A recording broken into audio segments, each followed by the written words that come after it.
All right, everybody, welcome to another deep dive. Today, we're cracking open Adobe Premiere Pro.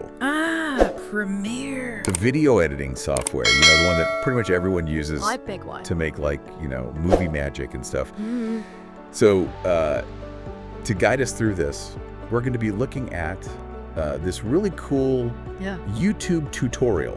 Okay. By Gavin Herman. Have you heard of him? Yeah. Hey everybody, my name's Gavin, and today I am going to teach you everything I can about Adobe Premiere Pro in 10 minutes. Gavin's great. He's got a really good knack for explaining things simply. Yeah. Which is super helpful for Premiere because it can get intimidating. Yeah, like really in the weeds. It's a deep, deep rabbit hole. It is. So this tutorial is called Premiere Pro in 10 minutes. Which, when you think about all the things that Premiere can do, right. It's like, okay, is that even possible? It seems ambitious. Yeah, but we're gonna try to, distill it down. Yeah, distill it down, and we're not aiming for like total mastery here. You know, we're not gonna be like Premiere Pro ninjas after this. But we are looking for those aha moments. Like those little clicks where you're like, oh, that's how that works. Exactly. Those light bulb moments. And even for someone who's been using it a while, there's always something new to learn. Exactly. I mean, it's such a deep program that even seasoned pros are constantly finding new tricks and shortcuts and workflows. Absolutely. It's a journey. So speaking of journey, should we start our Premiere Pro journey? Let's hit it. All right. So Adobe actually offers a free 7-day trial if you want to try out Premiere Pro. First things first, Gavin actually mentions that there is a free 7-day trial of Premiere Pro. Oh, nice. So if you want to follow along, like actually open it up and do it with us, you can totally do that. We'll put the link down in the show notes. Cool. So before we get into all the cool stuff, the fancy, the bells and whistles, let's lay down a foundation. Okay. So the first thing that we need to wrap our heads around is what exactly is a project? Now this could be video, it could be images, whatever you're using in your project. So like a master folder, kind of? Exactly, yeah. It's like a chef having their organized kitchen, right? Okay. All right, so project, our master folder, got it. And then we've got this thing called the workspace. Right. And Gavin suggests that we start with the editing workspace. Which makes sense. That's probably where you're going to be spending most of your time. And I mean, the name's pretty self-explanatory, right? It is. And Premiere has actually gotten really good at making these workspaces tailored to different tasks. Oh, okay. You got your assembly workspace if you just want to quickly throw clips together. Right. You got your color workspace if you're really focusing on color grading.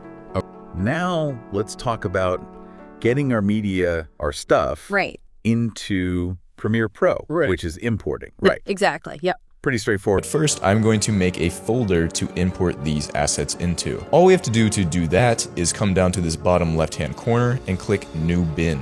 And that will create a bin in our project panel here. And by project panel, I mean this panel right here. And we will name this bin B-roll. Then I am going to double click inside of this bin and right click and then click import. I'm going to import these two shots right here and click open. And as you can see, they populate in the project panel right here. Here's where things get a little more interesting is the organization within the project. Okay, yeah. So you can create these things called bins. Bins, yeah. Think of them like folders on your computer. Okay. So let's say you're working on a travel vlog. Right. You might have a bin for footage from each city, like a London bin, a Paris bin. You might have a bin for your music tracks, a bin for your sound effects. Now let's get to the actual meat of it. Yeah. How do we start building our video? And that comes down to this thing called the sequence. So now what we want to do is create a sequence. Basically, a sequence is when you put the clips together on one timeline and basically create a video from those clips. So one way to create a sequence is simply by dragging the footage that you have onto the timeline, which is this little panel here. And as you can see, when we do that, our footage shows up on the timeline as a layer, and we also see it in our playback window as we drag the playhead along this layer. The playhead is just what I'm dragging in the timeline here. And so we've made our first sequence that will show up in the project panel here. This is the sequence, and these two shots to the left are the footage that we first imported. Now we created a sequence with this footage here, which means that when we come up to this top bar and click on sequence and then sequence settings, these settings are the same settings of the footage that we dragged onto the timeline. If we want to change our sequence settings, say we want to make the frame size 1920 by 1080. So we would be going from 4K to 1080p, and we'll click OK. Then you can see that it crops in on our footage, and now our sequence is actually 1920 by 1080p. But I'm just going to undo that. We are going to keep our sequence at the original 4K quality. And now I want to drag the other piece of footage onto the timeline so that we don't just have this water, but we also have this nebula. So we'll click on the nebula and drag that into our timeline next to the other footage. As you can see, when we play it, there's a nice little transition between the water and the nebula shot. And Premiere makes it super easy to create a sequence, right? Yeah. You literally just drag and drop. drag and drop. Your footage right onto the timeline, and boom, you got a sequence. Okay, so I drag and drop my video onto the timeline, Yeah. and then all of a sudden all these settings pop up. Right. You got your frame size, you got your resolution, things like that. Yeah, what's all that about? So Premiere is actually pretty smart. It'll automatically try to match the settings of the sequence to the first clip that you drop in. Okay. So if you drop in a 4K video, your sequence is going to be set up for 4K. Okay, so we got our sequence set up. Now let's talk tools. So now I'm going to cover some basic tools that you can use to get started on your journey. Let's start out with the selection tool. This is the tool that you will be using most of the time when you're in Premiere. Basically, this allows you to do pretty much anything and click on anything. So say we want to shorten this first clip so that it ends at this point where the playhead is. All we have to do is drag the end of this clip over to the playhead, and it will end where the playhead is.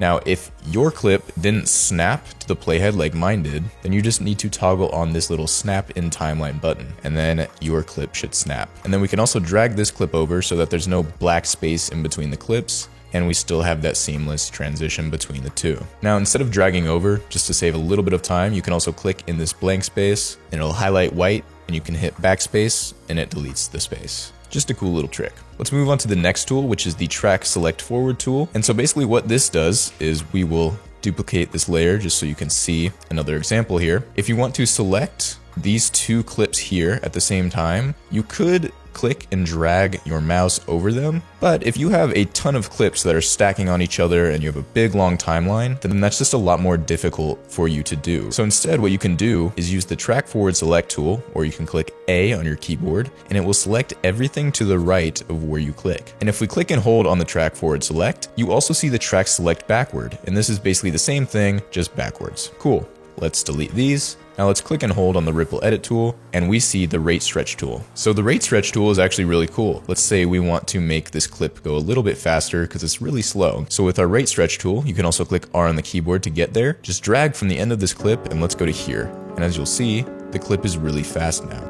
Okay, so this one's all about manipulating time, which is kind of cool. It's called the rate stretch tool. Rate stretch tool. Okay. Yeah, so Gavin actually uses it in the tutorial to speed up a clip Okay. that he thought was, quote, really slow. And that's a powerful thing, right? I mean, like, even just thinking about films or TV, Totally. like how they'll speed up, slow down, it really affects the mood. You know, if you're watching like a really intense scene and then suddenly it's like slow motion. It changes the whole feel. Yeah. Yeah, for sure. Wow. So basically it speeds it up. If you want to slow down a clip, you can drag this out, and now that clip is very slow. Awesome, we're getting somewhere. The remix tool I will come back to, but let's go on to the razor tool below. This just basically allows you to make cuts in your footage as you like. Then below we have the pen tool, so you can basically draw whatever you want over your footage. And when you do this, it will make a layer on your timeline. I'm just going to delete that. And then finally with the tools, we have the type tool. You'll likely use this one a lot. You just click and then you can type something, say galaxy. And as you can see, we get some text on our screen here. If we click and hold Control, you can drag it to the middle and it will snap to the middle there. You can see those little guidelines. But you know what? This text kind of sucks. It's a little boring. So I'm going to come over to the Effect Controls panel, twirl down the text, and I'm going to change the source text to a font called TT Commons. And then I'm gonna up the size to 400, make it a lot bigger. And now, as you can see, we have a much bigger font. We can drag it, click Control, put that in the middle. And I'm also just going to scroll down here. We can see you can add a stroke. So if you wanted maybe a pink stroke, you could have that. You could add a shadow to your text. And yeah, now you have text over your video. Now let's say you want to fade the text in. All you have to do is come over to your effects panel, or you can click Shift 7 to get there. Come to video transitions, twirl down dissolve, and then you can drag a cross dissolve onto the beginning of your text. layer in the timeline. And now I'm going to actually double click this and make it longer so that you can see the effect. In the playback window here, it fades in. Now let's add a little bit more to this text. You know, I want it to move around a little bit. So I'm actually just gonna make a little simple animation. And this is called keyframing. Now when you're keyframing, it's basically a simple animation where you set an in point and an out point. So what we're gonna do is start from the beginning of this text layer, and I'm gonna come over to the effect controls, and I'm gonna click this little stopwatch for toggle animation. And we're gonna do that for the scale. And so as you can see, now we get a little keyframe that shows up right here. And if you aren't sure if you're selected on that keyframe, you can use the right and left arrows to see. So right now we're not, because this is grayed out, but now if we go left one keyframe, then it is, and we have our active keyframe right here. So I'm gonna drop the scale down to 50, which means the text will be smaller when it starts out. And then we will come to the end of our text layer here in the timeline, and I'm actually gonna go one keyframe to the left, and I'm going to scale it back up to 100. And now, as you can see, if we play this animation, Galaxy is scaling up with our nebula in the background. Great, beautiful. But this is a linear scale. Like, it's just kind of a boring one-to-one scale. So what I'm gonna do is select both of these keyframes back in the effect controls panel. So click on one, hold shift and click on the other, and then I'll right click and click ease in.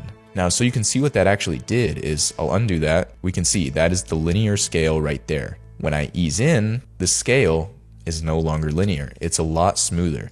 And I'm also going to ease out. And so we have a very smooth transition here. Now, if we play this back, it starts slow, gets a little faster, and then slowly ends. So it's a little more dynamic. And one thing that I really like to do with these zooms is click on this last keyframe here and click and drag this little playhead in, making sure we keep the line flat. And as you can see, it starts fast and then slows down. So that's a really cool dynamic keyframe animation that I use quite a lot. We want to change the color on this background. Let's say we want it to be a lot more colorful, just a little more vibrant. Let's come over to the effects panel here and type in Lumetri color, and then we will drag this color effect onto our background. And as you can see in our effects panel, now we have a new effect, the Lumetri color effect. And I'm just gonna twirl down basic correction here. There's a lot more that goes into this, but all I'm gonna do is mess with the saturation and bump that up. And so when we bring that up to 175, now we go from this still cool looking nebula, but kind of dull